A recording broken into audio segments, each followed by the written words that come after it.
Is yours on?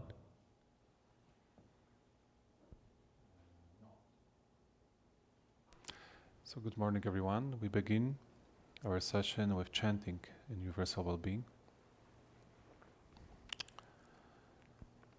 May I abiding well-being in freedom from affliction, in freedom from hostility, in freedom from ill will, in freedom from anxiety, and may I maintain well-being in myself. May everyone abide in well-being, in freedom from hostility, in freedom from ill will, in freedom from anxiety, and may they maintain well-being in themselves. May all beings release from all suffering, and may they not be parted from the good fortune they have attained. When they act upon intention, all beings are the owners of their action and inherit its results. Their future is born from such action, companion to such action, and the results will be their home. All actions with intention, be they skillful or harmful, of such acts there will be the heirs. So continue reading bowing journals and letters from the pilgrimage. And today is the entry from their master Heng Chau, April 11, 1978. The title is The Monk from Spain.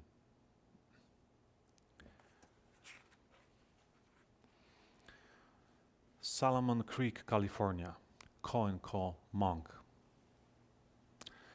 Before noon, we bow into the Salmon Creek Canyon area. Lots of energy here. Tall campfires and deep gorge carrying a powerful, bounding stream that drops over a couple of waterfalls before emptying into a sea far below. The hills on the entire side are rich with plant growth, rock formations, and unusual people. As we bow, the curve passing by the falls, a man came out from the woods with a large pack on his back. "Howdy, my name is Monk. I stopped to shoot the shit for ya," he said with a friendly face. Monk was dressed in old US Army fatigues and bedecked from head to toes with insignias, patches, and charms from every place imaginable, and some unimaginable.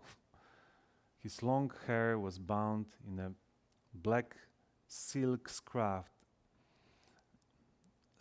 and topped with the Jack Nicklaus golf cap. High leather patties pulled down over his boot stops.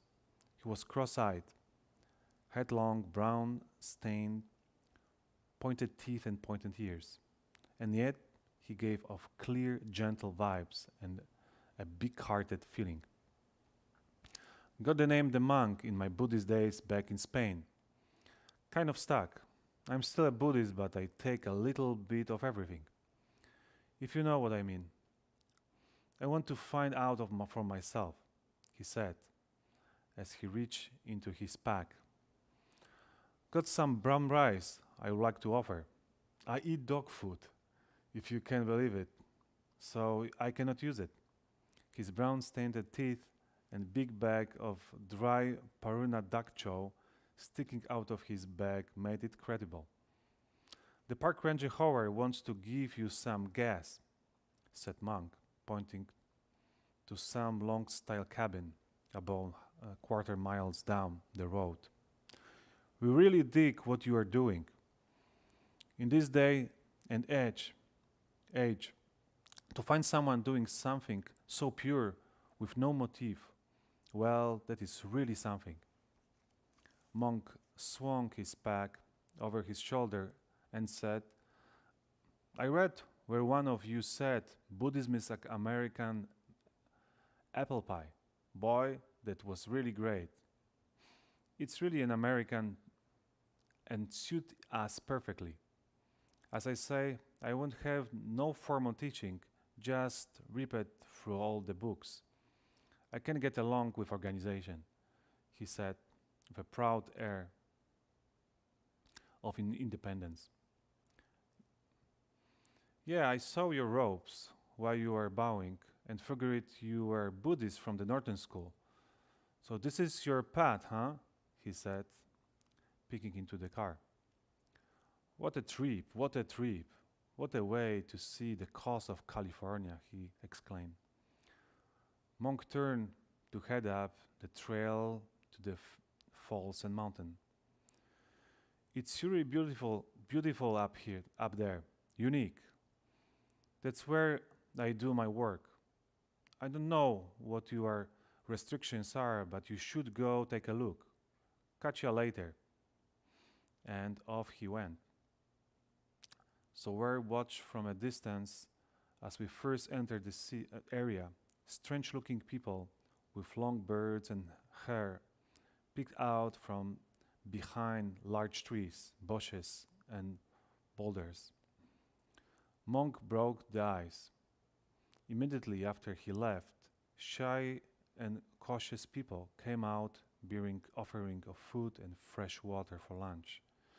There was Ken who said, "We've been watching and waiting for you. It's very exciting and far out what you are doing. Here, accept this water. It's good and healthy, has high mineral content." As he talked, others came with bread, nuts, and seeds. They all had funny floating eyes and faces like a colorless kaleidoscope, ever shifting in an endless variety of patterns. Some were talking to themselves or rummaging through a big Greek trash can and pull off. One man dressed in sweat clothes and sneakers was squatting at the side of the road and squawking at the birds. Where do you live? Where do you live? I asked. Oh, in the valley, answered Ken, pointing to the creek and falls. The valley was nothing but a deep gorge full of thick trees, shrubs and poison oaks, maybe 200, 300 yards wide across the top. The only flat piece of ground was the highway, everything else plugged and picked. Yet, when they left, they disappeared into the valley, and there we were alone and quiet again, with only a lunch offering to show that anybody had been there minutes before. Are they crazy people or maybe cultivators? Who knows? In the Vatamsaka Sutra, the good knowing advisors, the youth good wealth, and encounters come from all walks of life. Some are monks and nuns, sages and worthies. Yet other people are lay people, maidens, physicians, merchants, a boat captain, and even outside way adherents. The Dharma is not fixed. It's alive, fluid, and like a water, find its way to the most unexpected places. Often the lowest places that men disdain. We never know who our next teacher will be on the highway. The wonderful teaching is not attached to appearances. About 1:30 a.m., we heard footsteps outside. We're parked on the narrow pull-off about 2 miles north of the Salomon Creek Falls. There was no moon to light that extremely winding and dangerous mountain road. With only steep cliffs and no shoulders, one misstep and you could fall to your death. Who could be out of walking this world at night without a lantern or flashlight? We wondered. The steps stopped outside our car and something loudly plumped on the top of the roof. Then the person walked away. In the morning, we found a large sack full of food, maps, matches, tea, and supplies, about 40 or 50 pounds total. Pinned to the sack was the note from the monk. You pass through the valley of Solomon Creek with, it seems, great haste. This rather understandable. This valley has an energy that can melt metal. This child felt your way, and quiet time does not need a fool's babble. So here is some beans for you, prayer bowls and tea to wash it down. It is an extra and hurts, not my path, in sharing. May the gods smile on your venture and the hearts of the magic you are making. May the Buddha be in each and everything you view, with lessons, with light, with love, monk. And P.S. The ranger Howard Berry is throwing in all kinds of things in our little package of care. We like your trip. It makes us feel good to watch somebody do something nice. Selfless is what will save us all. He's a good man. There are people still does. It's the end of the letter. We felt an affinity with Monk. He was a friend and a teacher. He walked 3 miles on the dark, foggy night to bring us supplies and lift our spirits. Monk and the ranger, Howard, put themselves out for the sake of others, and you could feel their good energy and light long after passing through Solomon Creek. It stayed in the heart. They made people happy, and making people happy, it's same as making Buddhas happy. And it's ending with the quote for chapter 40 of Atamsaka Sutra. All these many kinds of living beings I will accord with and take care of, providing all manners of service and offerings. I would treat them with the same respect I show my own parents, teachers, elders, arhats, and even the Daskam ones. I serve them all equally without difference. Why? If a bodhisattva accords with living beings, then he accords with and make offerings to all Buddhas. If he can honor and serve living beings, then he honors and serves the Daskam ones. If he makes living beings happy, he is making all the Daskam ones happy. It's a long entry, I almost end up the time, I see. Quite inspiring. What came to instruct me to my heart, that kind of sincerity and dedication this man called Monk was able to come at 1:30 a.m. in the night to bring offerings. Can you imagine some of us are going, I don't know, to Boulder Creek in the middle of the night or in Berkeley to support some cultivator somewhere on the street. Quite unique. And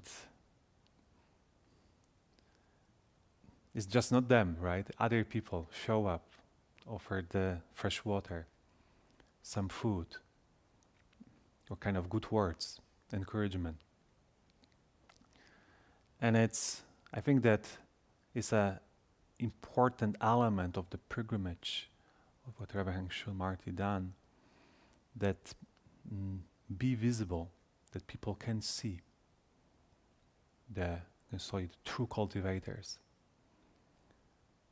And for those who see them, something can connect maybe deeply inside, and which can be and seems a familiar, like an apple pie, like a comfort food, can bring us to feeling at home, that be closer to nature or to spirituality maybe from some reason is neglected, maybe need to be nourished, and that the kind of a picture of someone who truly cultivate can kind of reconnect with this. Or maybe someone try to cultivate and just seeing others peoples are walking the path, thinking, well, maybe I'm not crazy. Maybe this is a good way to live. And I kind of feel encouraged to continue. So I think that the aspect of the pilgrimage was for them to be at the fourth messengers, right? When we say when the Buddha out of the palace, he saw, we call the Devaduta, or divine messengers. The three of them was the sick, old and dead person, and the fourth was a monk. The first three kind of walk and shaking the views of the Buddha, who find the security and pleasure in palace. Kind of the suffering was very visible, and the monk showed him the way out of it. It is the path to freedom. Is the path to be free.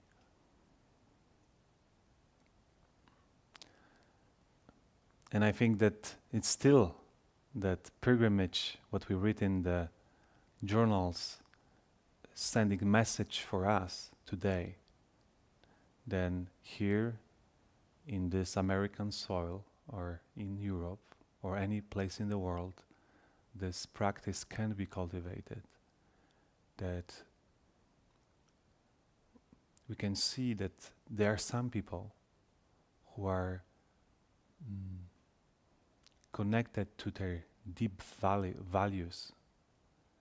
They connected for deeply matter to them, do something what higher than themselves, and fully dedicate life into it.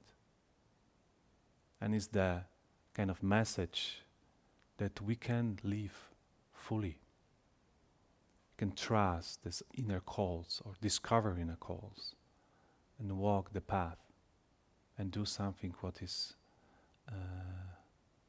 beneficial, not just for ourselves and all the world. And I think, especially right now, when we're facing so many uncertainties and difficulties, this message is so important, that the cultivation is possible and there are people who are walking the path. So I stop here, and now we have 3 steps, 1 bow practice.